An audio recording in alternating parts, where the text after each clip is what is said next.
ಒಬ್ಬ ನಟನ ದಾಂಪತ್ಯ ಜೀವನ ಒಂದು ವಿಚ್ಛೇದನ ಅರ್ಜಿ, ಒಂದು ರಾಜಕೀಯ ಪಕ್ಷ, ಮತ್ತೊಂದು ನಟಿಯ ಹೆಸರು. ಇವು 4 ಸಾಲುಗಳು ಮಾತ್ರ. ಆದರೆ ಈ 4 ಸಾಲುಗಳ ಹಿಂದೆ ಒಂದು ದೊಡ್ಡ ಕಥೆ ಇದೆ.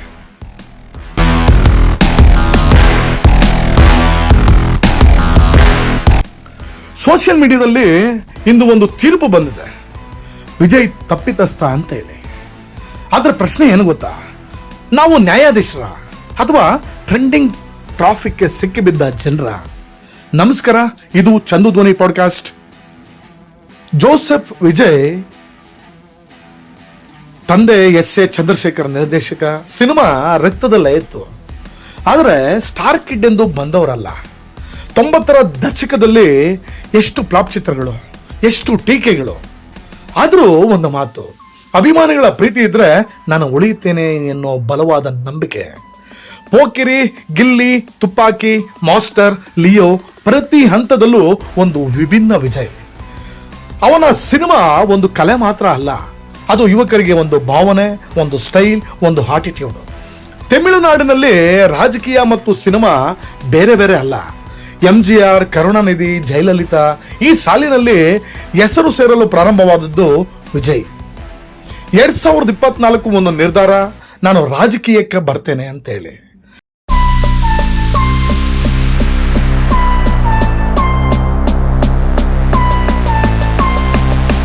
ತಮಿಳಿಗ ವೆಟ್ರಿ ಕಳಗಮನ್ನ ಪಕ್ಷವನ್ನ ಹುಟ್ಟಾಕಿ ಪಕ್ಷದ ಹೆಸರು ಹೇಳುತ್ತೆ ಅವತ್ತು ತಮಿಳರ ಜಯ ಅಂತೇಳಿ. ಇದು ಕೇವಲ ಪಕ್ಷ ಅಲ್ಲ, ಒಂದು ಸವಾಲು. DMK, ADMK ನಡುವಿನ ದಶಕಗಳ ರಾಜಕೀಯಕ್ಕೆ ಒಂದು ಹೊಸ ಮುಖ ಸೇರ್ಪಡೆ. ಯುವಕರು, ವಿದ್ಯಾರ್ಥಿಗಳು, ಮಿಡ್ಲ್ ಕ್ಲಾಸ್ ಪೀಪಲ್ಲು ವಿಜಯ್ ಮೇಲೆ ಅಪಾರ ಭರವಸೆ ಇಟ್ಟರು. ಇಲ್ಲಿ ಪ್ರಾರಂಭವಾಗುತ್ತೆ ದೊಡ್ಡ ಒತ್ತಡ. ರಾಜಕೀಯ ಎಂದರೆ ಶತ್ರುಗಳು, ಪ್ರಶ್ನೆಗಳು, ಪರ್ಸನಲ್ ಅಟ್ಯಾಕ್ಸ್.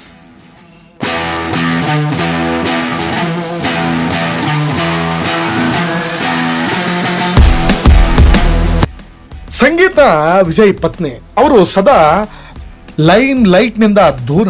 ಇದೀಗ ಚೆನ್ನೈ ಕೌಟುಂಬಿಕ ನ್ಯಾಯಾಲಯದಲ್ಲಿ ವಿಚ್ಛೇದನ ಅರ್ಜಿ ಸಲ್ಲಿಸಿದ್ದಾರೆ ಎನ್ನುವ ಸುದ್ದಿ.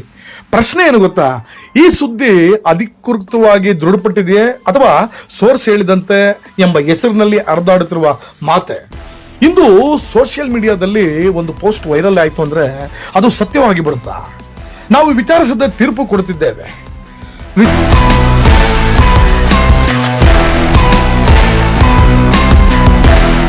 ವಿಜಯ್, ತ್ರಿಷಾ ಹಲವು ಸಿನಿಮಾಗಳಲ್ಲಿ ಜೋಡಿಯಾಗಿ ನಟನೆ ಮಾಡಿದ್ದಾರೆ. ಸ್ಕ್ರೀನ್ ಕೆಮಿಸ್ಟ್ರಿ ಅಂತೂ ಅತ್ಯದ್ಭುತ. ಆದ್ರೆ ಸಿನಿಮಾ ಕೆಮಿಸ್ಟ್ರಿ ನಿಜ ಜೀವನ ಸಂಬಂಧವನ್ನ ಹುಟ್ಟಾಕತ್ತ. ಇದು ಯಾವ ಸಮೀಕರಣ? ಪ್ರತಿ ಸಲ ಒಬ್ಬ ನಟ ಡೈವೋರ್ಸ್ ಸುದ್ದಿ ಬಂದ್ರೆ ಒಬ್ಬ ನಟಿಯ ಹೆಸರನ್ನ ಎಳೆದು ತರುವ ಸಂಸ್ಕೃತಿ ಸಾಮಾನ್ಯವಾಗಿಬಿಟ್ಟಿದೆ ಇತ್ತೀಚಿನ ದಿನಗಳಲ್ಲಿ. ಇದು ಯಾಕೆ? ಕಾರಣ ಸಂಚಲನ ಬೇಕು, ಕ್ಲಿಕ್ ಬೇಕು, TRP ಬೇಕು. ಒಬ್ಬ ಸೂಪರ್ ಸ್ಟಾರ್ ರಾಜಕೀಯಕ್ಕೆ ಬಂದ್ರೆ ಅವನ ವಿರುದ್ಧ ಯಾರು ಇರ್ತಾರೆ? ಇತ್ತೀಚೆಗೆ ಪಕ್ಷ ಘೋಷಣೆ ಮಾಡಿದವನ ಮೇಲೆ ಇಂಥ ವೈಯಕ್ತಿಕ ಸುದ್ದಿ ಏಕಾಏಕಿ ಏಕೆ? ನಾನು ಆರೋಪ ಮಾಡುತ್ತಿಲ್ಲ, ಆದ್ರೆ ಪ್ರಶ್ನೆ ಕೇಳ್ತೀನಿ. ರಾಜಕೀಯದಲ್ಲಿ ಇಮೇಜ್ ಬ್ರೇಕ್ ಎಂಬ ತಂತ್ರ ಇದೆ. ಪರ್ಸನಲ್ ಲೈಫ್ ಅಟ್ಯಾಕ್ ಮಾಡೋದು ಸಾಮಾನ್ಯವಾಗಿ ಬಿಟ್ಟಿದೆ. ಇತಿಹಾಸ ನೋಡಿದ್ರೆ ಎಷ್ಟು ನಾಯಕರ ಮೇಲೆ ಇಂತಹ ಗಾಸಿಪ್ಗಳು ಹಬ್ಬಿವೆ.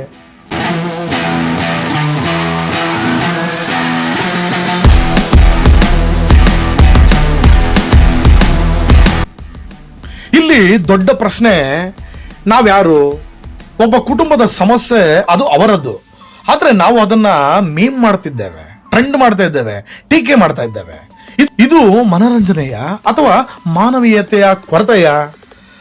ನನ್ನ ಪ್ರಶ್ನೆ ಸ್ಪಷ್ಟ. ನ್ಯಾಯಾಲಯ ತೀರ್ಪು ಬಂದಿದೆಯಾ? ವಿಜಯ್ ಅಥವಾ ಸಂಗೀತ ಅಧಿಕೃತ ಹೇಳಿಕೆ ನೀಡಿದ್ರೆ,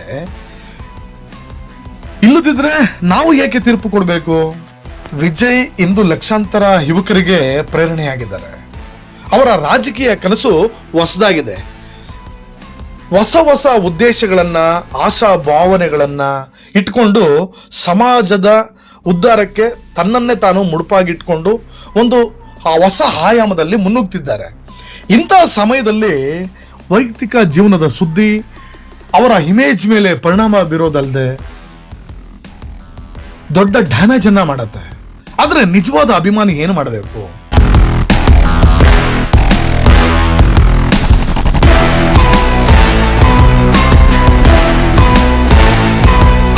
ಸತ್ಯ ತಿಳಿಯೋವರೆಗೂ ನಿಶ್ಶಬ್ದವಾಗಿ ಕಾಯಬೇಕು. ಒಬ್ಬ ಕಲಾವಿದನ ಜೀವನ 2 ಭಾಗ, ಒಂದು ಪಬ್ಲಿಕ್ ಇಮೇಜ್, 2 ಪರ್ಸನಲ್ ಲೈಫ್. ನಾವು ಪಬ್ಲಿಕ್ ಇಮೇಜ್ ಅನ್ನ ಜಾಸ್ತಿ ಪ್ರೀತಿಸಬಹುದು, ಆದ್ರೆ ಪರ್ಸನಲ್ ಲೈಫ್ ಮೇಲೆ ಹಕ್ಕು ಹೊಂದಲು ಸಾಧ್ಯತೆ.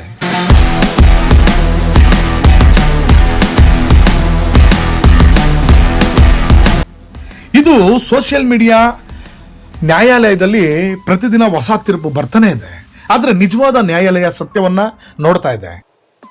ವಿಜಯ್ ತಪ್ಪಿತಸ್ಥನ ಅಥವಾ ಟಾರ್ಗೆಟ್ ಆಗಿದ ವ್ಯಕ್ತಿನ ಇದು ಕಾಲ ಹೇಳ್ತದೆ.